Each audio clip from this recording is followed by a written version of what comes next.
Et une dernière fois, on demande à tout le monde de, s'il vous plaît, prendre vos places. On va commencer. Merci beaucoup. We will be starting the program in just a moment.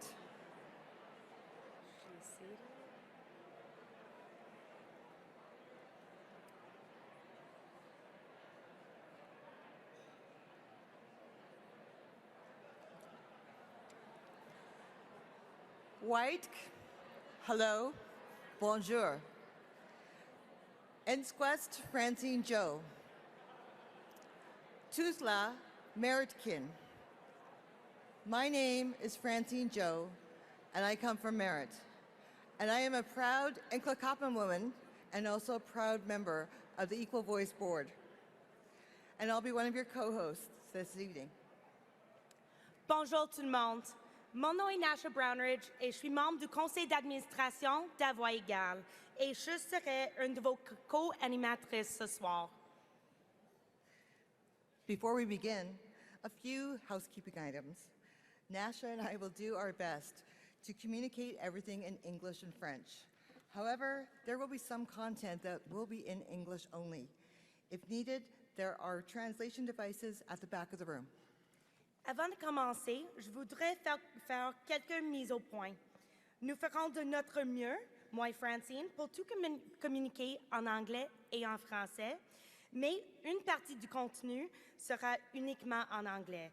Donc, vous trouverez le dispositif de traduction au fond de la salle. Wine will be served at your table, courtesy of Labatt's, but if you would like any other beverages, there are bars at the back of the room and in the foyer. Du vin sera servi à votre table, mais si vous souhaitez d'autres boissons, le bar, commandité par le BAT, est ouvert dans le foyer et ici dans cette salle. For those who may not have attended our events in the past, Equal Voice is a charitable, multi-partisan organization dedicated to electing more women and gender-diverse people to all levels of political office.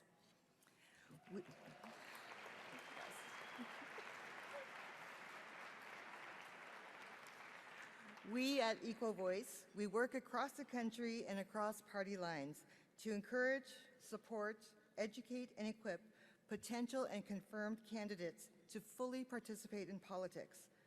Not only do we help provide those running with the tools and support they need to succeed, through advocacy, we also work to create a political environment conducive to effectively recruiting and retaining women in politics.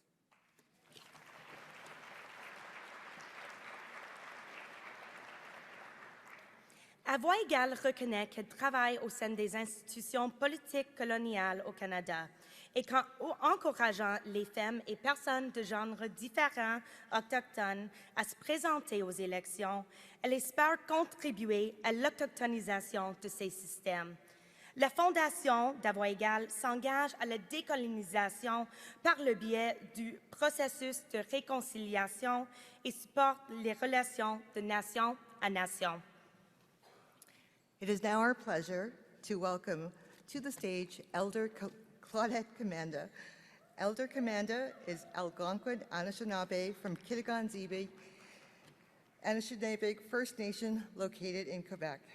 She is the Chancellor of the University of Ottawa and a professor at the University of Ottawa's Institute of Women's Studies, Faculty of Education, Faculty of Law, and the Aboriginal Studies program. She also teaches courses on First Nations women, Native education, First Nations people in history, and Indigenous traditions and decolonization.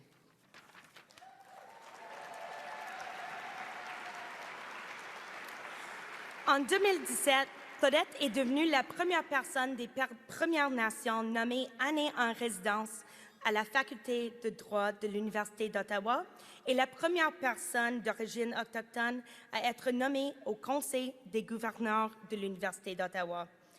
While Elder Commanda is speaking, Equal Voice asks that you please refrain from eating, drinking, or talking. Pendant que l'aîné Commanda parle, veuillez vous absentir de manger, de boire et de parler. Merci beaucoup.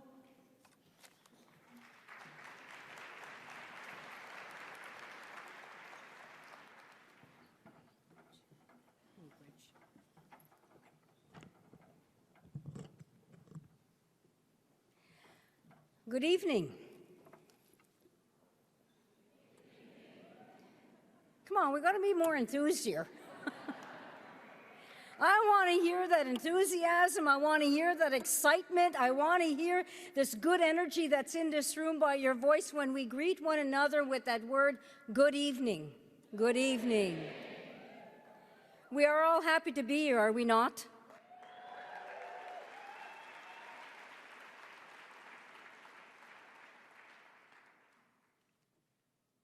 So much power is in this room. So much energy, good energy. So much vision. So much community. And it's so beautiful to see women from all walks of life, women who are strong, women who are the powerhouses, women who are the backbones of our communities, our nations, and our families. So hats off to each and every one of you beautiful women.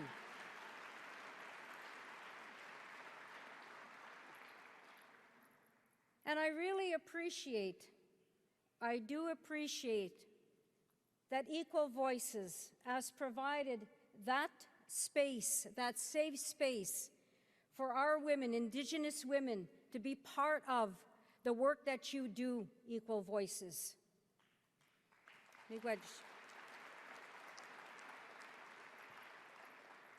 I'm very honored to be here,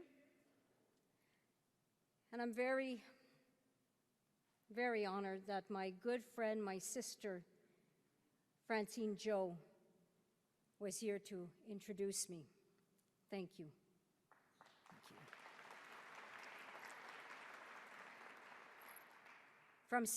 From community to community, nation to nation, sister to sister. Chi miigwej ni dangwe, miigwej. Kani mich kijigun kinun edition akaz kitagan zibi donjabon. My name is Claudette Commanda, and I am from Kitagan Zibi and Anishinaabe, Algonquin First Nation. Bonjour toutes mes amies. Mon nom est Claudette Commanda. Je suis une femme algonquine de la Première Nation. Je suis toujours frère, toujours heureuse pour donner des mots à bienvenue. I'm always honored and I'm always proud to give these words of welcome. Pijajig nichkiwe dug pijajik ikwe wag ashish inini wag pijajik oma Anishinaabe aki oma mawenini wag. Bienvenue à toutes et tous, bienvenue ici à la territoire non cédé des nous ancêtres à la nation algonquin. Welcome each and every one of you beautiful people to this homeland, this unsurrendered homeland of our ancestors and our community and our nation as Algonquin people. Welcome, welcome.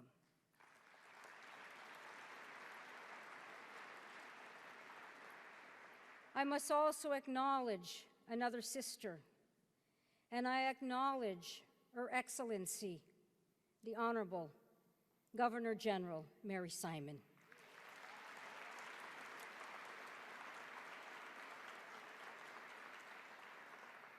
We love you. I acknowledge all the distinguished guests who are here too as well. The beautiful, vibrant, brilliant women who are here. And the handsome men. We can't forget our men, can we? Absolutely not. Thinking about Equal Voices and the work that you're doing. And I know it's about promoting women, encouraging women to see their potential, to exercise their voice, encourage them to participate in politics, to be those leaders. But my friends, I need to tell you this. As a First Nation woman, and I know the First Nation women who are here, you will agree with me. The Indigenous women who are here, you will agree with me. We have always had place and power in our families, in our communities, in our nations. Always, always.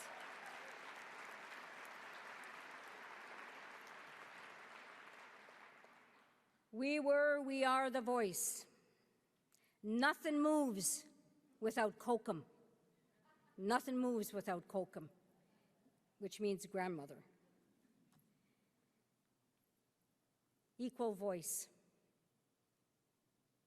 As a First Nation woman, as an Anishinaabe Ikwe, when I think about that word equal voice, when I think about the work that we do as women for our families, for our nation, for our communities, for the people, it really is about that one voice, that one voice.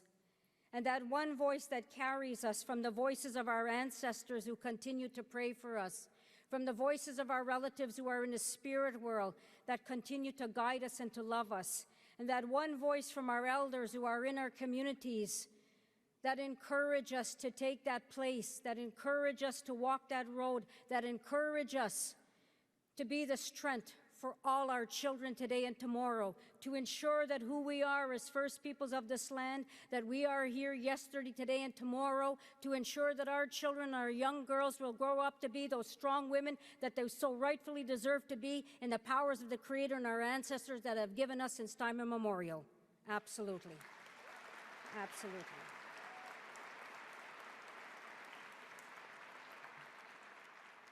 And our boys that grow up to be those men, those strong men that value and respect the strength of their sisters, of their mothers, of their wives, the strength of the women, the strength of the women.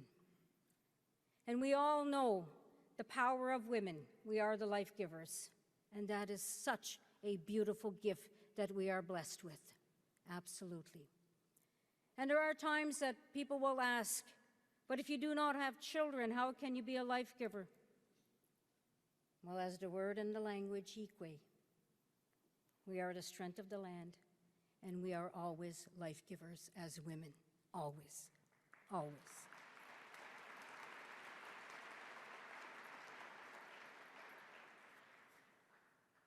When we welcome people into our home, as I welcome you on behalf of the Algonquin Nation, welcome you into our home. We give a blessing, and that blessing that we give the moment you walk into our home, even if it's a family member, a friend, or a stranger, what we say to the visitor is we say, "Bindigen, namadabin, giwiwisinen, ne." We show you that kindness. We greet you with love. We welcome you to sit. We give you something to eat, something to drink. Always that food. Bannock or tea, bannock and tea. We want to make sure that you feel our kindness because we are a very loving people.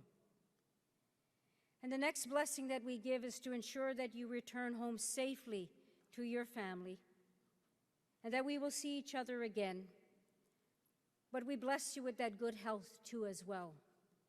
I don't have tea or bannock to give you here tonight to bless you with, but I will bless you with words to honor each and every one of you, to say, "Miigwej kibija yagoma nongum."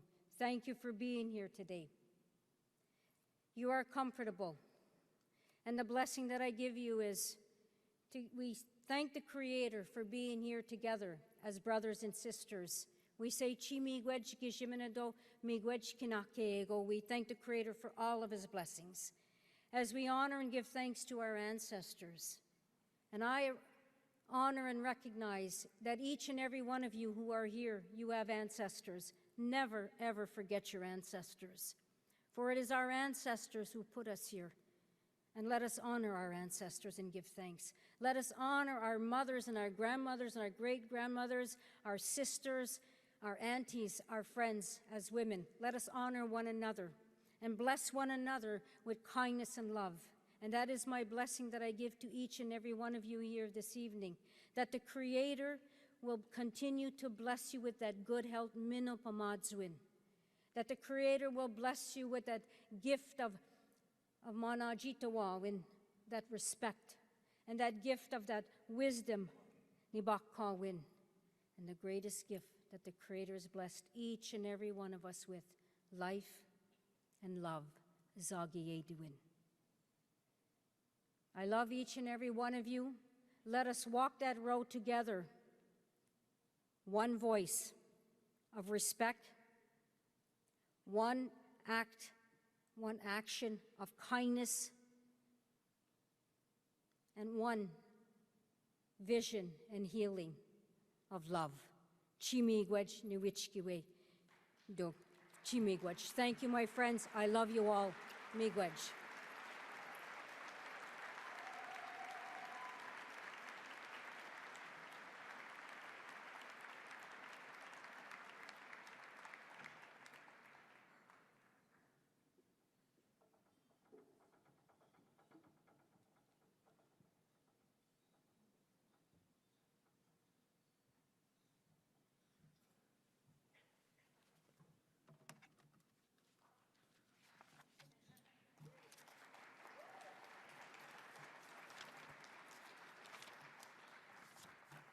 Good evening, everyone. Thank you. Merci, Elder Commander.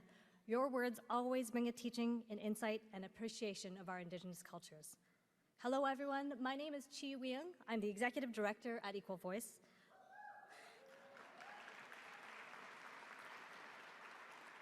Later this evening, we are pleased to welcome on stage Her Excellency, the Right Honourable Mary Simon, Governor General of Canada, and renowned journalist Lisa Laflamme. But first, I'd like to welcome on stage the Right Honourable Justin Trudeau, Prime Minister of Canada.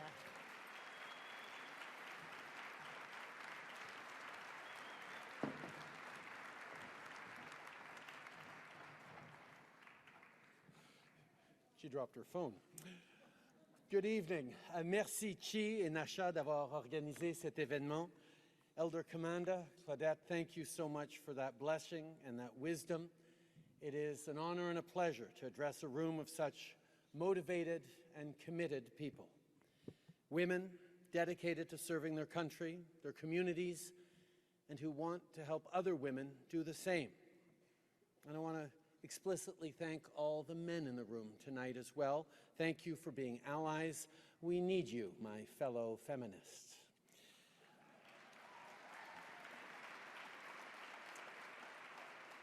Because there can be no doubt in anybody's mind about just how important this time is. The world has gone through immense changes over the last 4 years. A pandemic swept the globe. Millions died, and billions of people stayed home to keep themselves and their loved ones safe. In homes around the world, women took on massively disproportionate amounts of care work. And no one could ignore that it was women's jobs that were the most likely to go or to be given up. The jobs came back. We've seen historically low unemployment in Canada, but supply chain snarls began a global inflation crisis that has been worsened by Russia's invasion of Ukraine, the weaponization of energy, and the blocking of food exports around the world. Grocery prices have shot up. And yet again, it is women who are facing this, as they often do, the weekly shopping, balancing the family checkbook on top of everything else they do. Amidst all this, there is a rise of political movements and political discourse that is extremely troubling.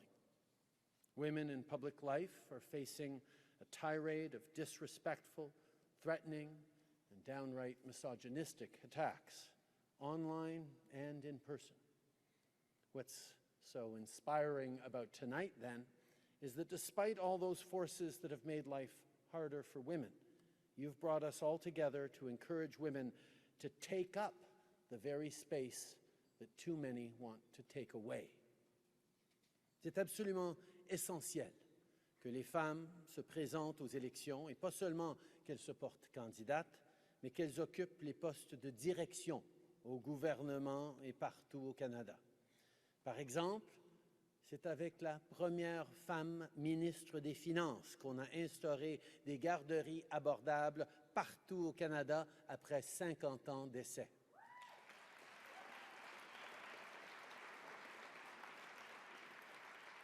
D'un bout à l'autre du pays, on aide les mères et les pères à économiser des milliers de dollars par mois.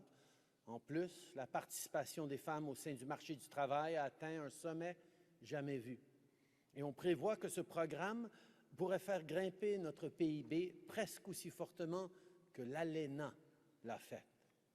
Quand les femmes ont le choix d'avoir une vie familiale et une vie professionnelle, c'est toute l'économie qui en bénéficie. Affordable childcare has become essential social infrastructure and is becoming nation-defining. People around the world envy it, just like they do our public health care system. And let's give credit where credit is due and remember some of the key political voices that helped break down barriers for themselves and for all Canadians so that these programs could take hold. Women like Laura Sabia, whose advocacy led to the creation of the Royal Commission on the Status of Women over half a century ago. Des femmes comme Monique Bégin, qui s'est battue pour les soins de santé universels et qui, comme ministre de la Santé et du Bien-être social, a présenté la loi canadienne sur la santé. Cette loi aide à garantir l'accessibilité de tous les soins médicalement nécessaires et ça comprend tous les soins liés à la santé reproductive et sexuelle offerts aux femmes et aux personnes qui se définissent comme femmes, quelle que soit leur origine ethnique, leur religion ou leurs antécédents. And I know you'll be hearing from two other barrier-breaking women tonight, Governor General Mary Simon and respected journalist Lisa Laflamme. When you look at the world, it looks pretty different than it did for women over half a century ago. And it even looks pretty different than when we stepped forward as a feminist government 8 years ago. But we have stayed true to our values. They are core to our government, and we have made progress. Though progress doesn't always happen as fast as we want. It requires constant vigilance and resolve, and we can never take it for granted. And indeed, I don't think there's any danger of any of us taking the progress for granted these days. Not when we've seen the backsliding of women's rights, the rise in misogynistic hatred and political discourse, the empowerment that the internet was supposed to be given to all voices, only to see far too many strong women's voices choosing to remove themselves from the toxicity of the virtual public square. Even as we have made incredible progress over the past decades across North America and around the world, we are constantly reminded that we have to fight every single day for those gains. And we shouldn't. It shouldn't feel this way. God, when I pointed out that it was 2015, I genuinely believed that we were in a turning point, and I think we were. But it wasn't supposed to be this hard for all of you, for everyone, still. We have so much work still to do. And that is why Equal Voice, which I remember from my very first years as a parliamentarian, gathering in small rooms on a rooftop in the market or wherever, now filling a room with 700 extraordinary leaders ready to continue to push the envelope, to add women, to change politics, to bring about the change we need to see in the world. Because we need more women's voices in the seats of our legislatures so we can sustain and build more momentum.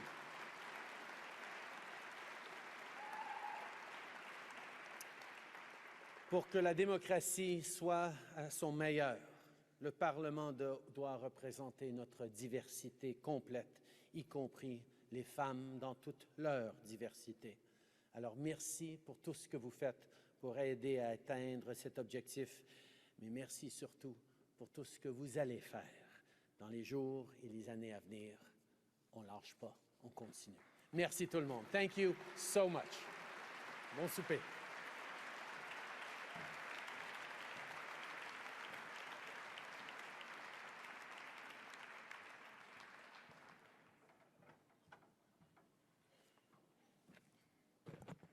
Thank you, Prime Minister. I'd now like to welcome onto the stage Melissa Lantsman, Deputy Leader of the Conservative Party of Canada.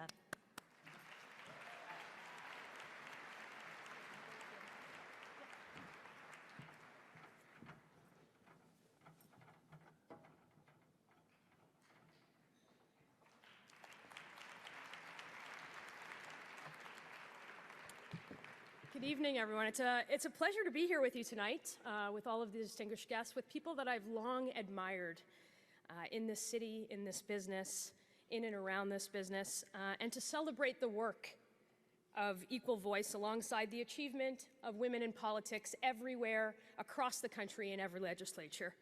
I'm Melissa Lantsman. I'm Deputy Leader of Canada's Conservatives, and I come tonight bearing wishes from our leader, Pierre Poilievre, our entire caucus, our leadership team on Parliament Hill, and our movement right across the country. And united, we are a nation where it doesn't matter who you are, it's what you can do. Where it doesn't matter where you come from, it is where you're going. And where it doesn't matter your age, your ethnicity, what language you speak, what your family looks like. A nation where you can get ahead. And you are judged by the strength of your character and not by the quotas and the buzzwords and the platitudes that I think we hear in this town over and over again.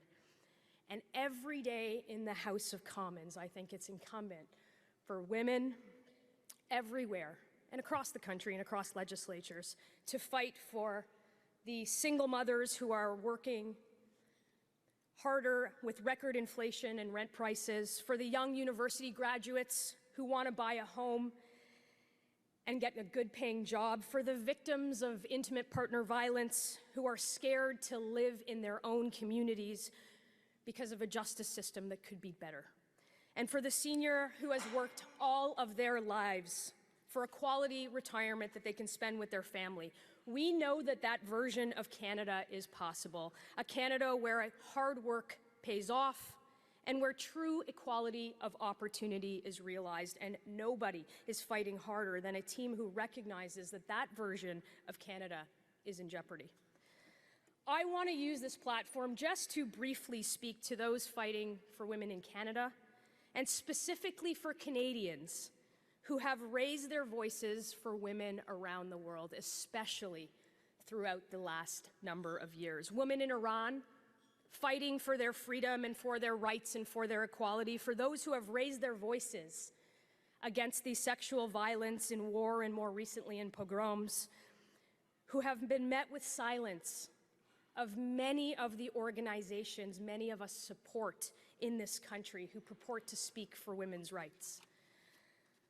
That work needs to start here, and it needs to start with the recognition in our own country of the very real atrocities faced by women around the world, and they require the action in Canada so they can feel safe in their own country.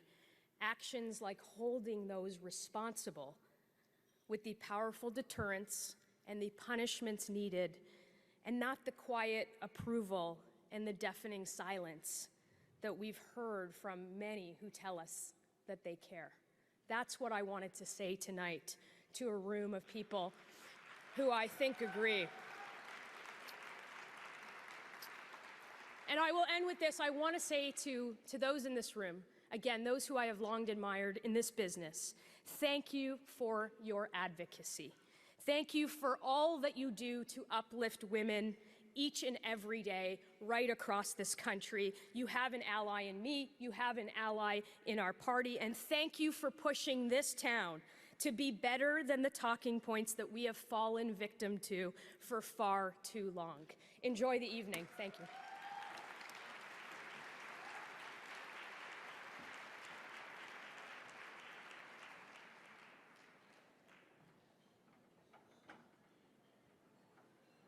I'm going to take advantage of this riser and be a little bit taller. This is amazing.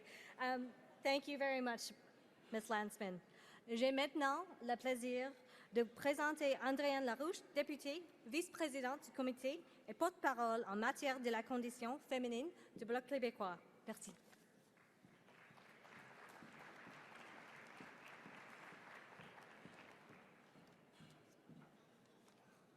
Encore moi. on s'est parlé tout à l'heure. Donc, Andréanne Larouche, députée au Québec, donc fière députée qui va s'exprimer devant vous en français. And like I said earlier, if you have any question about my speech in English, you can come and sit at my table 26, and I will try to answer as best as I can, okay?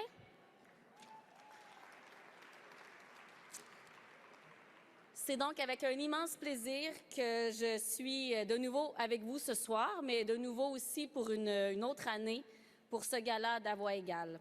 En tant que députée de Shefford et porte-parole de la condition féminine au Bloc québécois, d'ailleurs, et donc, je suis aussi vice-présidente du comité de la condition féminine depuis mon élection en 2019 et je salue avec moi 2 autres collègues du Bloc avec qui je partage ce goût du pouvoir au féminin parce qu'au Bloc, on a des femmes aussi dans des rôles importants au niveau de ce qu'on appelle des officiers. Donc, je vois entre autres la présidente du caucus, Marie-Hélène Gaudreault, qui est là à la table 26 aussi, Christine Normandin, qui est notre leader adjointe. Donc, on a des femmes fortes au Bloc québécois que l'on peut applaudir. Mais je suis surtout, donc, comme vous l'avez su un petit peu plus tôt ce soir, je vous ai exprimé d'un point de vue plus personnel mon rôle de femme élue, mais de jeune mère de famille aussi, d'une petite fille de 21 mois. D'ailleurs, j'ai bénéficié, avant de me lancer en politique, d'un organisme qui a essentiellement un mandat semblable à voix égale et ça a été pour moi essentiel. J'ai découvert l'importance d'un groupe comme à voix égale qui contribue à parler aux femmes et à les aider à se décider à se lancer en politique.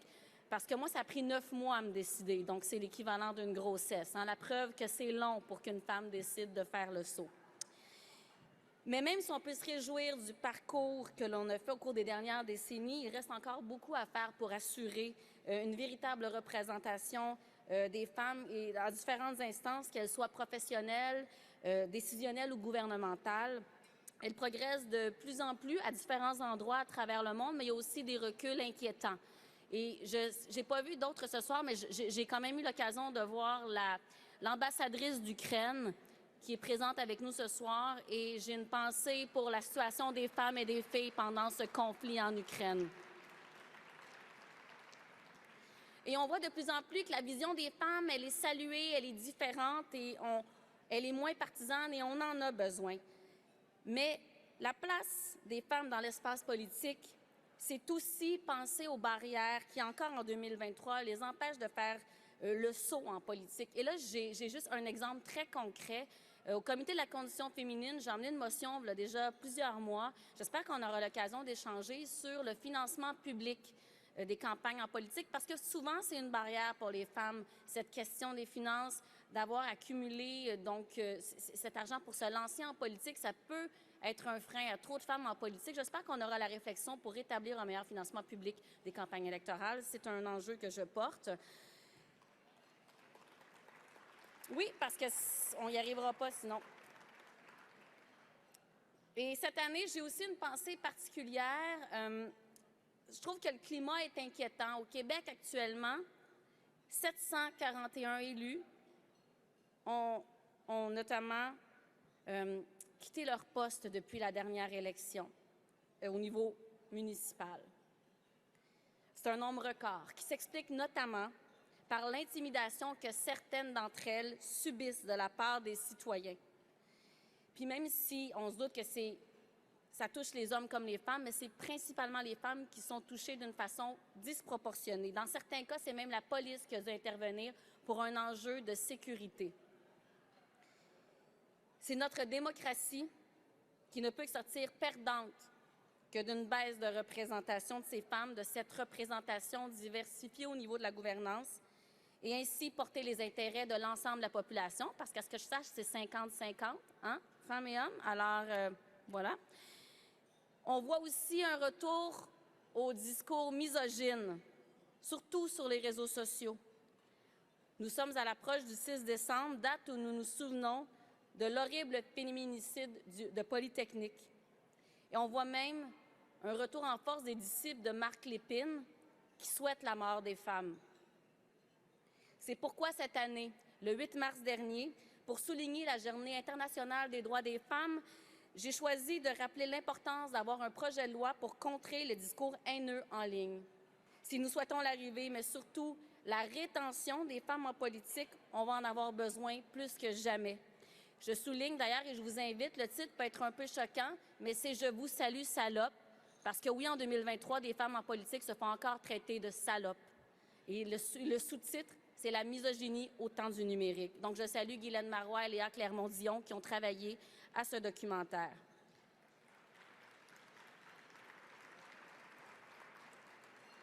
Elles ont fait un travail exceptionnel à interroger des élus à travers le monde.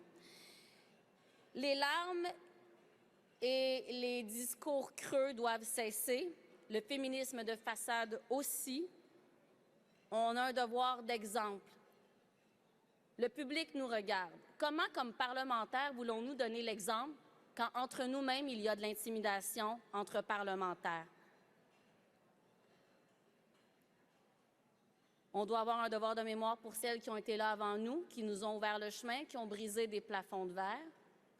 Mais surtout, on a le devoir de se tenir debout pour celles qui vont venir après nous et à qui on doit continuer à donner l'exemple et à ne pas plier. Parce que tantôt, on me demandait comment, dans ton discours, tu peux continuer à être là dans des journées plus difficiles. Je pense à ma fille, à Naomi. Je veux être un modèle et un exemple pour elle si un jour elle décide de se lancer en politique.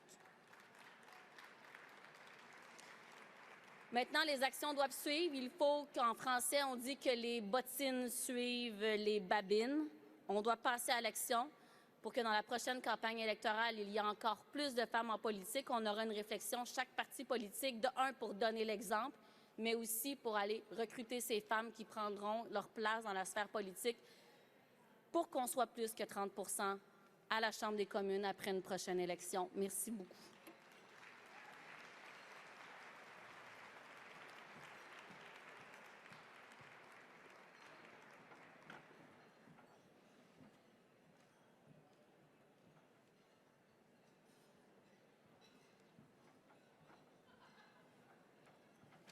Merci beaucoup, Madame Larouche. Maintenant, now I would like to invite Rachel Blaney, Whip of the New Democratic Party, onto the stage. Thank you.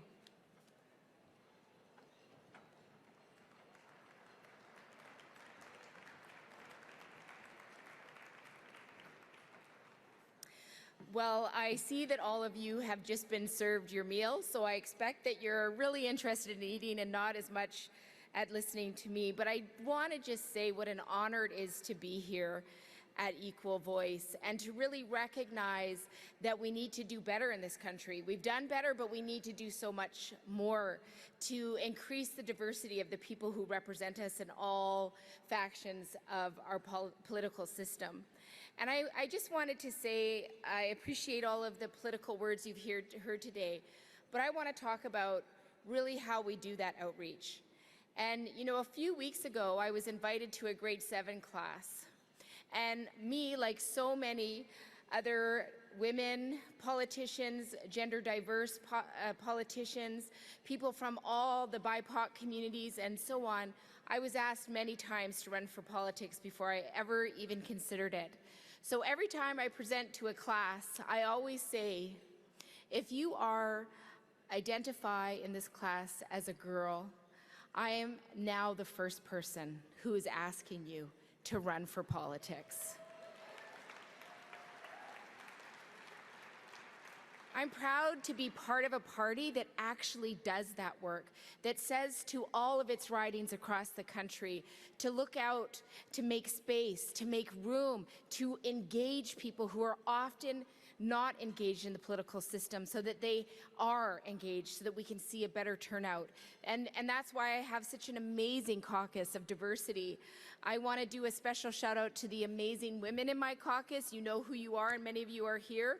Every day they bring forward new ideas. They speak for voices that are often unheard and they stand the front line to make a difference. So I just want to thank you all. And I also want to say a big thank you to Elder Commanda. I hope I got your last name correctly. And I say that as a white woman adopted when I was 4 and into Indigenous family. And my granny went to residential school from the time she was 4 to 16. And I remember so much her saying to me all the time, we are still here. We are still here. No more complaining, Rachel. We are still here.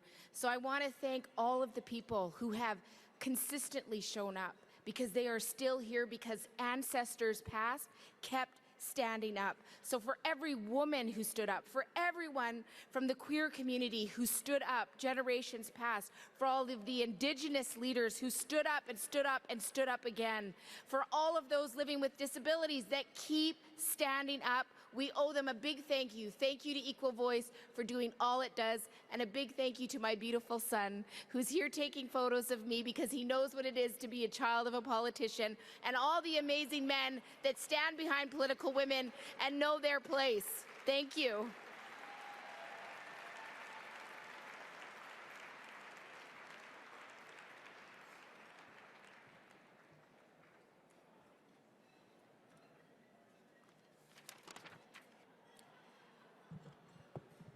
I want to thank all of the leaders who came up to speak for your remarks and your dedication to serving our country and being phenomenal role models to us all. Please enjoy this first course and a brief break.